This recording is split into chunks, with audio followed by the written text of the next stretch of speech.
আজকে আমরা যে টপিকটি নিয়ে আলোচনা করব যে কোনো একটা ম্যাট্রিক্সের ট্রান্সপোজ ম্যাট্রিক্স আমরা কিভাবে সি প্রোগ্রাম ইউজ করে বের করতে পারি। ট্রান্সপোজ ম্যাট্রিক্স বলতে আমরা যেটা জানি যে কোনো একটা ম্যাট্রিক্সের রোকে কলাম আর কলামকে রো বানিয়ে ফেললে যেই ম্যাট্রিক্সটা আমরা পাই সেটাকে ওই ম্যাট্রিক্সটা ট্রান্সপোজ ম্যাট্রিক্স বলা হয়। তো আমরা শুরুতেই যেটা করেছি, আমরা আইএনটি রো কলাম এবং লুপ চালানোর জন্য আই জে দুটো ভ্যারিয়েবল ধরে নিয়েছি এবং রো কলামের জন্য আর আর সি নামে দুটো ভ্যারিয়েবল নিয়ে নিয়েছি। এখন আমরা যেটা করব, আমরা শুরুতেই লিখব যে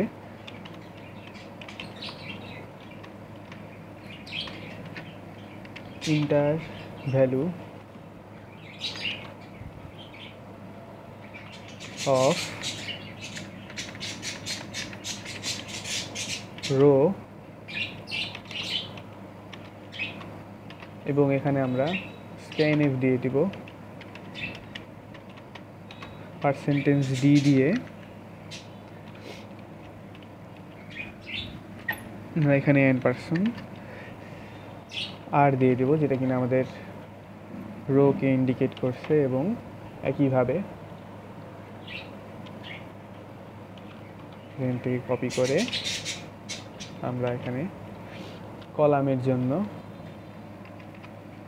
COLUM কলামের জন্য এবং এখানে সি দিয়ে দিব।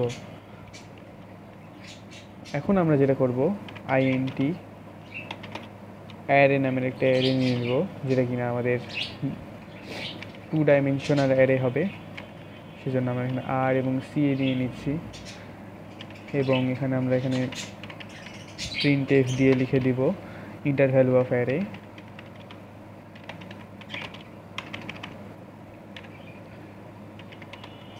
Of A array. এরপর আমরা যেটা করব, আমরা ফর লুপ চালাবো, নেস্টেড ফর লুপ চালাবো দুইটা, যেখানে আমরা আই এর ভ্যালু 1 থেকে শুরু করে আই আর পর্যন্ত চলবে এবং আই প্লাস প্লাস। একইভাবে আমরা এর ভিতরে আরও একটা লুপ চালাবো,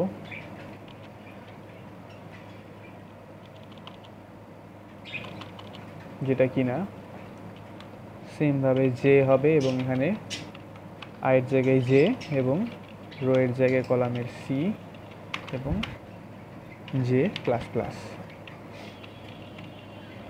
এরপর আমরা যেটা করব, প্রিন্টএফে যে লিখব আমরা inter value.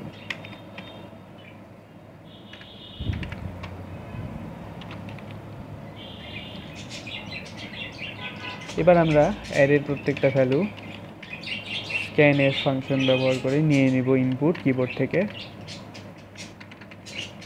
Percentage D n% array I J. আমাদের ইনপুট নেওয়ার কাজ শেষ। এখন আমরা যেটা করব, আমরা এই অ্যারেটা কেমন হলো দেখতে সেটাকে আমরা প্রিন্ট করব এবং তার আগে লিখে নিব প্রিন্টএফ দিয়ে এখানে আমরা লিখে দিব দ্য ম্যাট্রিক্স ইজ এবং এখানে আমরা যেটা করব, প্রিন্টএফ ফাংশনটাকে আমরা রাখবো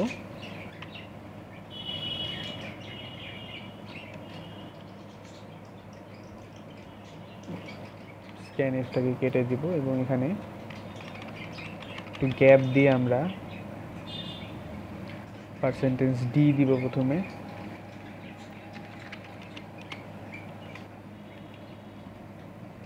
দিয়ে অ্যারে আই জে। এখন আমরা একটা কন্ডিশন দিব, এটা শুধুমাত্র 2x2 ম্যাট্রিক্সের জন্য প্রযোজ্য, যদিও তাছাড়া অন্য ক্ষেত্রে এলোমেলো আসবে। যে জে মডুলাস 2 যদি ইকুয়াল টু 0 হয় তাহলে আমাদেরকে এখানে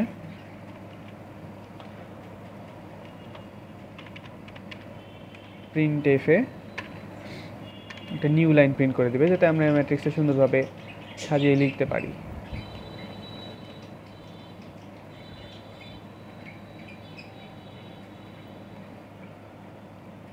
তো আমাদের কোডটা যদি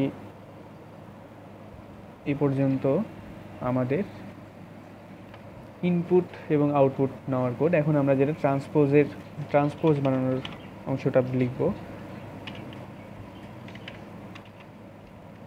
প্রিন্টএফে গিয়ে আমরা লিখব দ্য ট্রান্সপোজ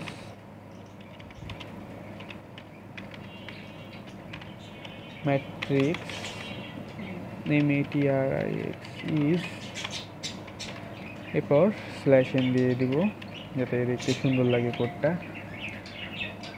একইভাবে আবার আমরা ফর লুপ নিব, যেভাবে আমরা প্রিন্ট করেছি একইভাবে প্রিন্ট করব। শুধু এখানে আমরা যেটা করব, রো এর জায়গায় কলাম এবং কলামের জায়গায় রো দিয়ে দেব।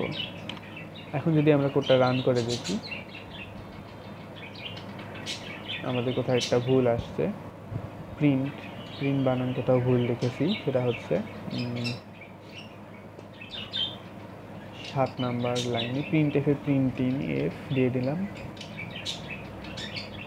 এখনো কোথাও ভুল আছে 10 নাম্বার লাইনে, এই যে প্রিন্টএফ। এখন আমাদেরকে রো এর সংখ্যা দিচ্ছি, তো আমরা 2x2 ম্যাট্রিক্স দিয়ে দেবো 1 2 3 4। এই যে আমাদের এটা হচ্ছে ম্যাট্রিক্স এবং সেটা ট্রান্সপোজ করে দেওয়ার পর এরকম আসছে। তো এটাই ছিল আমাদের ট্রান্সপোজ ম্যাট্রিক্স বের করার সি প্রোগ্রামিং।